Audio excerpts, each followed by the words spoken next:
you ask them individual budget items, Social Security, Medicare, defense, do you want to cut that? No, no, no, no. The one item in our budget that actually receives a majority of Americans' votes for cutting it is foreign aid. Congressman Jim Himes joined local residents at UConn Stamford's campus on Saturday to discuss and answer questions of concern. Topics range from the economy's budget, infrastructure, and healthcare reform. This year, the federal deficit will come in below 1/3 of where it was, below $500 billion.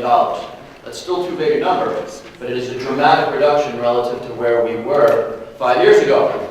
And we achieved this, and this is the bad news part of it, we achieved this by very meaningful cuts to the federal budget. Cuts that maybe 3 years ago when people were demanding them felt abstract. It feels pretty good to say cut spending, lower taxes.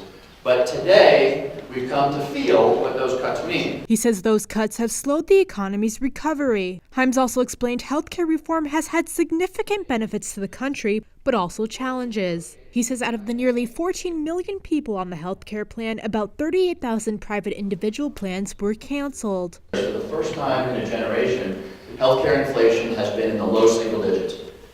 Haven't seen that in a very, very long time.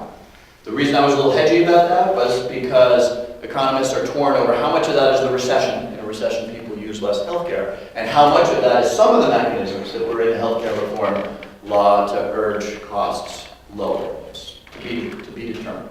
On the negative side, the healthcare reform, of course, has been a real challenge for hospitals, for insurance companies, for many doctors who are having to get used to a new system. Some of this has to do with squeezing costs. Emergency rooms now get penalized if the same person comes in week after week after week. That's a change. Himes says he will push for more investment in local infrastructure projects. Put people to work. We're going to spend the money anyway.